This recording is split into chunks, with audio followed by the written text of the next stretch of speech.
ایک شخص تھا بنی اسرائیل میں، وہ اس نے 99 قتل کیے، حدیث پاک کا خلاصہ ہے 99 مرڈرز، اور اس کے بعد اسے خیال آیا کہ یار بہت ہو گیا، کتنے گناہ کرے گا، اب تو توبہ کر لے۔ وہ ایک راہب کے پاس گیا، سو کالڈ ہیں مولوی صاحب، اس زمانے کے بھی سو کالڈ ہوں گے، علم تھا نہیں، لکس لائک، بے شک ہم بھی آج کل ہر داڑھی والے کو عالم دین سمجھ لیتے ہیں، بلکہ اب تو بغیر داڑھی والے کو بھی عالم دین کہنا لوگوں نے شروع کر دیا۔ یہ عجب فنومنا چلا ہے کہ جس کی مرضی وہ اسلام کی انٹرپریٹیشن کر رہا ہے اور لوگ اسے سنی جا رہے ہیں۔ اللہ کے بندوں، عالم دین صحیح عقیدے والے سے بات سنو گے تو سمجھ آئے گی۔ یہ حدیث بھی اسی طرف رہنمائی کر رہی ہے کہ کہنے کو وہ کوئی مذہبی آدمی ہوگا، یہ بندہ چلا گیا اس کے پاس، کہا حضرت 99 قتل کیے ہیں، کیا میری توبہ قبول ہوگی؟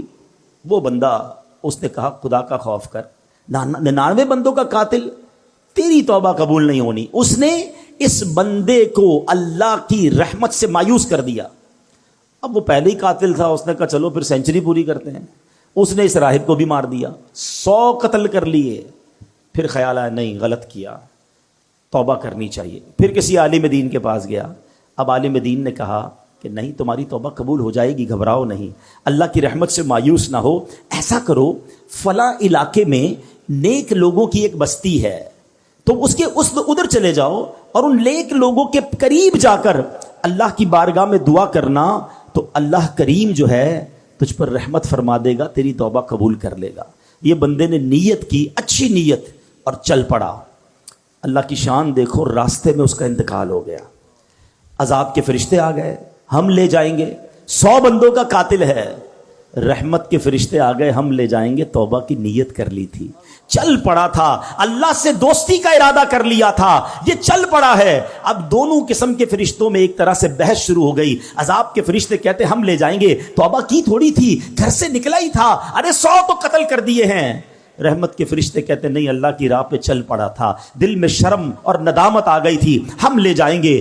اب اللہ کی طرف سے ارشاد ہوتا ہے ایسا کرو، زمین کیلکولیٹ کرو، زمین کو ناپا جائے، اگر یہ بندہ اپنے گھر کے قریب ہے تو عذاب کے فرشتے لے جائیں، اگر یہ بندہ نیک لوگوں کی بستی کے قریب ہے تو رحمت کے فرشتے لے جائیں۔ اللہ اکبر، میں حدیث کے الفاظ سنا رہا ہوں۔ اب جب ناپی گئی تو وہ بندہ نیک لوگوں کی بستی کے قریب نکلا۔ علماء کہتے ہیں یہ جو پلان تھا نا، اللہ کی قدرت کا پلان تھا، ایکچولی وہ دور تھا نیک لوگوں کی بستی کے، مگر رب کا حکم تھا کہ یہ بخشا جائے، اس کی منشا یہ تھی یہ بخشا جائے۔ وہ نیک لوگوں کی بستی اور اس کی لاش کے درمیان جو پلاٹ آف دا لینڈ تھی وہ اسکویز ہوئی، وہ کم ہوئی اللہ کے حکم سے، اور جب ناپا گیا تو چند فٹ کے فاصلے سے وہ نیک لوگوں کی بستی کے قریب تھا۔ اسے رحمت کے فرشتے لے گئے، گویا اس کی بخشش ہو گئی۔ یہ ایک روایت بیان کرنے کے بعد میرے پیارے اسلامی بھائیوں کیا پتا چل رہا ہے؟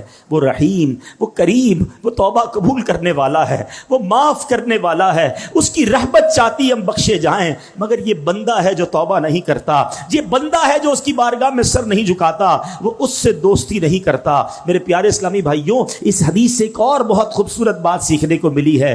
نبی پاک واقعہ سنا رہے ہیں صحابہ کو، اٹ مین سارا کانٹینٹ جو ہے وہ آتھرائزڈ ہے، سارا کانٹینٹ جو ہے وہ زبردست کلیئرڈ ہے، جبھی تو نبی پاک سنا رہے ہیں نا۔ تو آقا نے کیا بتایا کہ لوگوں نے مشورہ دیا نیک لوگوں کی بستی کے پاس جا کر دعا مانگو۔